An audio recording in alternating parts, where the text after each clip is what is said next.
Hey guys, it's the House Hacking Mom. Today I'm going to show you how to make the most delicious freezer meal shepherd's pie.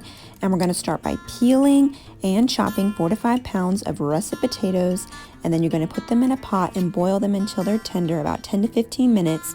And then go ahead and start peeling your carrots and chopping them up as well. You want to chop them up pretty small because you don't really want big chunks of carrots in your shepherd's pie.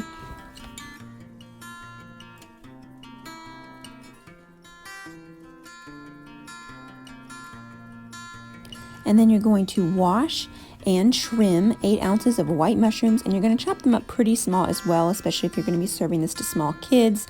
Mushrooms do cook down pretty small, so they won't even notice, and it's a good, yummy, earthy flavor, and also another way to get a veggie into your meal.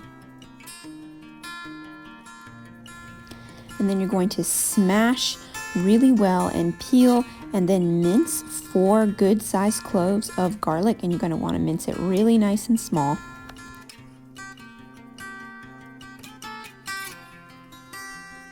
And then lastly, you're going to chop up 2 onions. And you're doing all this chopping and prep while your potatoes are boiling.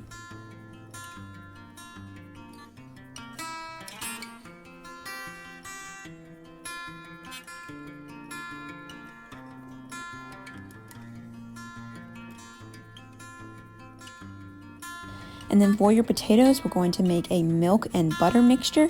So you're going to microwave 2/3 of a cup of milk and 6 tablespoons of butter in the microwave for about 30-second bursts until it is melted. You just want to be careful you don't overheat it. And now in a separate bowl, you're going to put 3 pounds of 93% ground beef.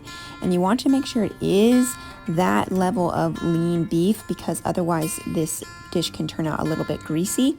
But in the beef, you're going to mix up 1/4 of a cup of water, 1 teaspoon of baking soda, 2 teaspoons of salt, and 1/2 teaspoon of pepper. Mix that up and then stir it into the ground beef. The baking soda adds a basic element to it, and it helps it to brown nicely and just cook really well and taste really yummy. And you're going to set that aside for 20 minutes. Around this time, your mashed potatoes should be done, so you're going to start mashing those. And then to your butter and milk mixture, you're going to add an egg yolk. You want to make sure your butter isn't too hot so it doesn't cook the egg yolk.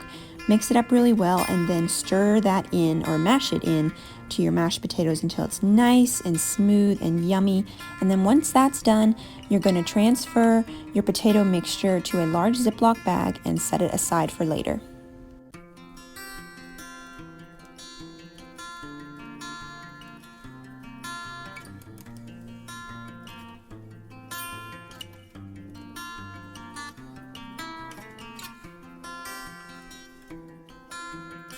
In a large 12-inch skillet, or you could even use a Dutch oven here, you're going to heat about a tablespoon of a neutral oil over medium-high heat, and then you're going to add your onions and your mushrooms and just start stirring that around. And then we are going to season these veggies with 3/4 of a teaspoon of salt and 1/2 teaspoon of black pepper. And then you're just going to cook this for about 4 to 6 minutes until the veggies really start to break down and turn a nice dark color. And then you're going to add 2 tablespoons of tomato paste and the garlic that you minced up earlier. And again, you're going to cook this until some nice dark yummy bits or a fond starts to form on the bottom of your pan. That'll take about 2 minutes.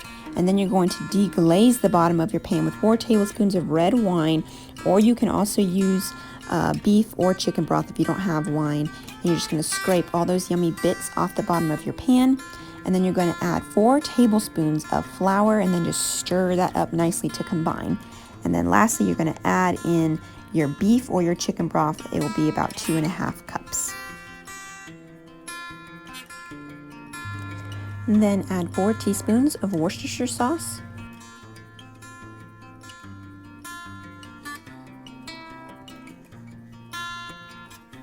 Once that is all mixed in, you're going to add 1 teaspoon of dried thyme, or you can also use a sprig of fresh thyme here, and then also 2 bay leaves, and mix that in.